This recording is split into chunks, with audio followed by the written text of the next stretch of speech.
J'ai commencé à utiliser une plateforme d'automatisation et alors c'est le bordel au niveau des dates, j'arrive pas à m'y retrouver, j'ai absolument besoin d'aide.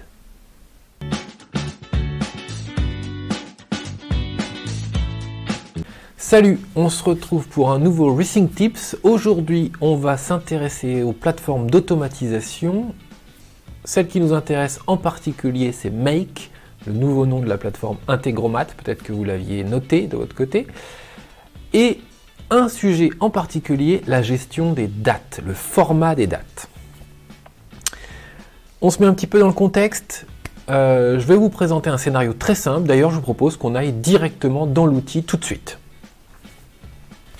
On est dans mon outil Make, on a un scénario devant nous, un scénario assez simple en fait, qui génère des tâches que j'ai besoin de faire toutes les semaines. Ces tâches, elles vont me permettre de remplir des informations dans des fichiers Google Sheet, vous le voyez ici, ils sont identifiés, et je fais le lien avec des cartes Trello pour gérer les tâches que j'ai à faire. Ce qui m'intéresse, c'est d'identifier dans mon fichier Google Sheet les lignes qui correspondent aux dates sur lesquelles je dois rentrer des informations. Les difficultés, c'est que d'un côté, je vais avoir des dates avec des années et des noms ou des numéros de mois, et de l'autre côté, j'ai un système Make qui gère un format de date bien particulier. Comment je fais le lien entre les deux? Eh bien, on va découvrir ensemble une fonction très intéressante à l'intérieur d'Integromat ou de Make. Je vais donc ici sur ma pastille Google Sheet. Ce qui m'intéresse, c'est de retrouver, c'est pas celle-ci, pardon, c'est celle-là.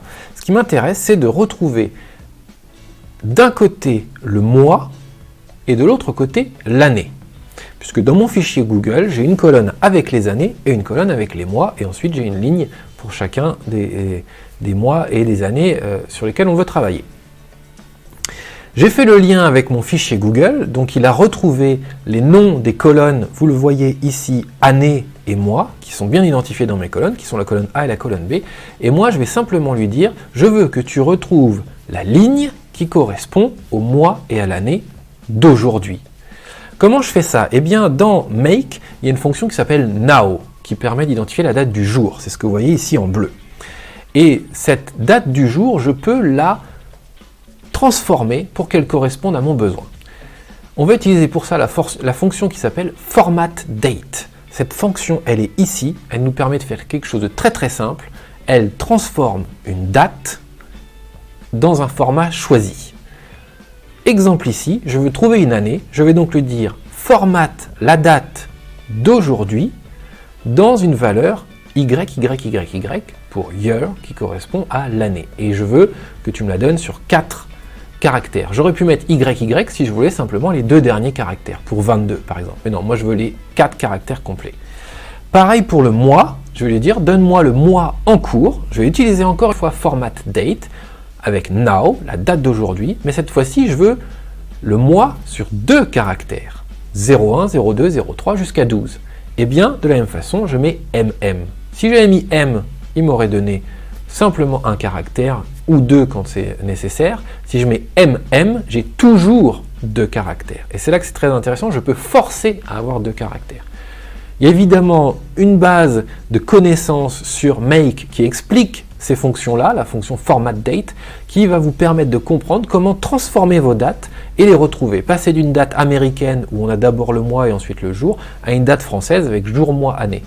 Passer d'une date complète au mois, ou à l'année, ou au jour dans la semaine, etc., etc. Toutes les fonctions dont on peut avoir besoin. Voilà, j'espère que cette explication était claire, qu'elle vous permet d'appréhender un petit peu plus la gestion des dates. C'est toujours un sujet délicat dès lors qu'on fait de l'automatisation et du travail entre fichiers. Mais là, on a une solution qui est pérenne et très efficace. Moi, je vous dis à très vite pour une nouvelle vidéo. En attendant, n'hésitez pas à commenter celle-ci, à poser vos questions et à vous abonner pour retrouver les prochaines.